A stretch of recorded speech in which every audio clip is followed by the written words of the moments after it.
নমস্কাৰ, মই কৈলাশ তালুকদাৰ মেথামেটিক কোচিংলৈ তোমালোকক স্বাগতম জনাইছোঁ। আজি আমি ক্লাছ 9ৰ অনুশীলনী R1ৰ 13 নম্বৰ প্ৰশ্নটো আলোচনা কৰিম। হৰণ কাৰ্য নকৰাকৈ তলৰ পৰিমেয় সংখ্যাবোৰক দশমিকত প্ৰকাশ কৰা। ইয়াতে কিছুমান সংখ্যা আছে, হৰণ নকৰাকৈ আমি দশমিকত প্ৰকাশ কৰিম। ইয়াত এটা উদাহৰণ আছে। এই উদাহৰণটোৰ মতে আমি এই সংখ্যাবোৰক তলত দিয়া সংখ্যাবোৰক দশমিকত প্ৰকাশ কৰিম। 1টোত আছে 7/25। 7/25ক দশমিকত প্ৰকাশ কৰিবলৈ হলে প্ৰথমতে হৰটো আমি মৌলিক উৎপাদকত লিখিম। হৰটো যিহেতু 25 আছে, হৰটোক আমি মৌলিক উৎপাদকত লিখিম। 25ক যদি আমি মৌলিক উৎপাদকত লিখো, প্ৰথমতে এইটোক আমি মৌলিক উৎপাদকত লিখি লম 5 গুণ 25, অৰ্থাৎ 25ক যদি মৌলিক উৎপাদকত লিখো, এইটো হ'ব 5 × 5 আৰু ওপৰত হ'ব 7। এতিয়া তলত সদায় আমি 100 বা 1000 কৰিব লাগে। প্ৰথমতে আমি 10 মিলাই লম। 5 লিখিলো আৰু 5 লিখিলো। এইবাৰ ওপৰত 7 আছে, 7 লিখিলো। 5ৰ লগত কি পূৰণ কৰিলে 10 হ'ব? 5 2 গুণ 10। আকৌ এবাৰ 5ৰ লগত কি পূৰণ কৰিলে 10 হ'ব? 5 2 গুণ 10 হ'ব। প্ৰথমতে আমি তেনেকে 10 মিলাই ল'ব লাগিব। 5 2 গুণ 10, আকৌ এবাৰ 5 2 গুণ 10। ওপৰত তলত যিহেতু আমি 5 2 গুণ 10, 2টো নিজাকে বহাইছো, ওপৰতো 2 বহাব লাগিব। আকৌ এবাৰ এই 2টো আমি নিজাকে বহাইছো, ওপৰতো বহাব লাগিব। ওপৰখিনি যদি পূৰণ কৰো, 2 2 গুণ 4, 4 7 গুণ 28, ওপৰত হ'ব 28, তলত হ'ব 10 10 গুণ 100, ওপৰত হ'ব 28। এবাৰ 100ৰে যদি 28ক আমি হৰণ কৰো, অৰ্থাৎ আমি এনেকে লিখিম। 100 যিহেতু দুটা শূন্য আছে, দশমিক 2 ঘৰ আগত হ'ব। 8 আৰু 2ৰ আগত হ'ব। 8 এক ঘৰ, 2 এক ঘৰ। 100 থাকিলে 100 যিহেতু দুটা শূন্য, দশমিক 2 ঘৰ আগত হ'ব। দশমিকৰ আগত একো নাই মানে 0, অৰ্থাৎ ইয়াৰ এনসাৰ হ'ব 0.28। 2 নম্বৰটোত আছে 3/40। এইটোক যদি আমি দশমিকত লিখো, প্ৰথমতে 40ক মৌলিক উৎপাদকত লিখিব লাগিব। 40ক মৌলিক উৎপাদকত লিখিলে প্ৰথমতে 40ক আমি 2ৰে হৰণ কৰিম। 2 2 গুণ 4, 2 0 গুণ 0। আকৌ এবাৰ আমি 2ৰে কৰিম। 2 1 গুণ 2, 2 0 গুণ 0। আকৌ এবাৰ 2ৰে কৰিম। 2 5 গুণ 10। 40ৰ উৎপাদকসমূহ হ'ব 2 পূৰণ 2 পূৰণ 2 পূৰণ 5, 2 পূৰণ 2 পূৰণ 2 পূৰণ 5। ওপৰত 3 আছে, 3 হ'ব। এতিয়া আমি পিছৰ লাইনত জোৰ কৰিম, যাতে 10 10 10 তেনেকে হয়।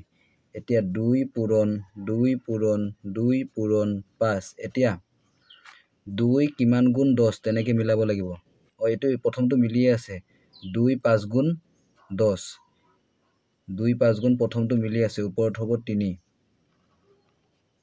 2 5 গুণ 10, আকৌ এবাৰ 2 কিমান গুণ 10 হ'ব? 2 5 গুণ 10, আকৌ মিলাব লাগিব। 2 কিমান গুণ 10?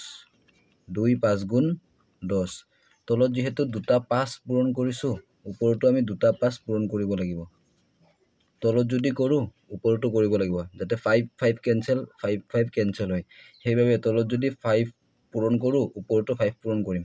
তলত দুটা 5 পূৰণ, ওপৰতো দুটা 5 পূৰণ। ওপৰখিনি যদি পূৰণ কৰো আমি, 5 5 গুণ 25, 25 3 গুণ 75 হ'ব।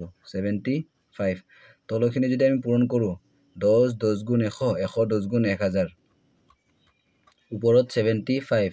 1000ৰে 75ক যদি আমি হৰণ কৰো, 1000ত 1 2 3, তিনিটা শূন্য আছে, দশমিক 3 ঘৰ আগত হ'ব।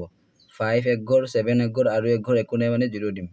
3 ঘৰ আগত দশমিক, অৰ্থাৎ 3/40ক দশমিকত প্ৰকাশ কৰিলে ইয়াৰ এনসাৰ হ'ব 0.075। ইয়াৰ পিছত আমি 3 নম্বৰ প্ৰশ্নটো সমাধান কৰিম। 3 নম্বৰ প্ৰশ্নটোত আছে 3/100। 3 নম্বৰ প্ৰশ্নটোত আছে 3/100। প্ৰথমতে আমি এইটো ডাইৰেক্ট হ'ব, যিহেতু 100 দুটা শূন্য আছে, দশমিক 2 ঘৰ আগত হ'ব।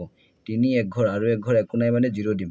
1 2 2 ঘৰ আগত দশমিক হ'ব, অৰ্থাৎ 3/100ত দশমিকত লিখিলে 0.03 হ'ব।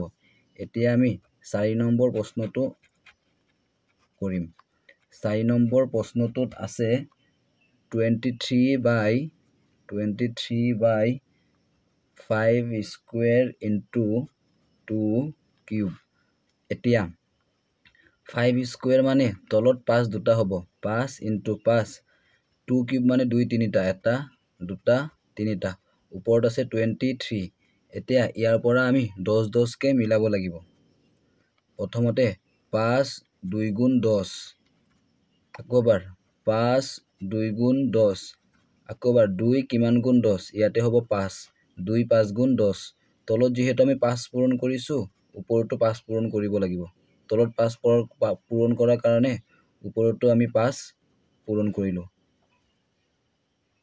এতিয়া তলখিনি যদি আমি পূৰণ কৰো 10 10 গুণ 100 110 গুণ 1000 হ'ব 23 লগত 5 পূৰণ কৰিলে 5 3 গুণ 15 5 7 5 2 গুণ 10 1 11 115 হ'ব ইয়াত যেহেতু তিনিটা শূন্য আছে দশমিক 3 ঘৰ আগত হ'ব 1 2 3 5 এক ঘৰ 1 এক ঘৰ 1 এক ঘৰ তাৰ আগত দশমিক হ'ব দশমিকৰ আগত একো নাই মানে 0 হ'ব অৰ্থাৎ আমি যদি 23/5 স্কুৱেৰ ইনটু 2 কিউবক দশমিকত প্ৰকাশ কৰো 0.115 হ'ব এতিয়া আমি 4টো হ'ল 5 নম্বৰ প্ৰশ্নটো সমাধান কৰিম 5 নম্বৰ প্ৰশ্নটোত আছে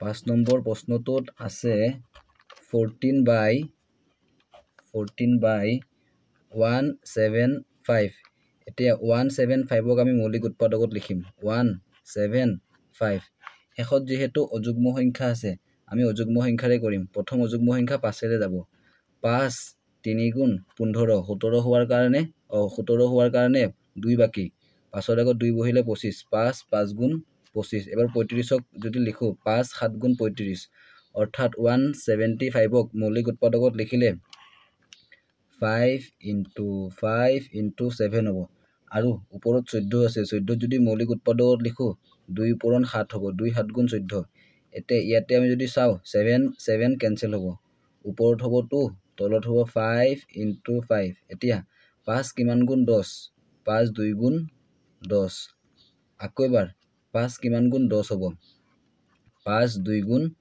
10 তলত যেহেতু দুটা 2 পূৰণ কৰিছো ওপৰতো আমি দুটা 2 পূৰণ কৰিম 2 2 গুণ 4 4 2 গুণ 8 হ'ব ওপৰত হ'ব 8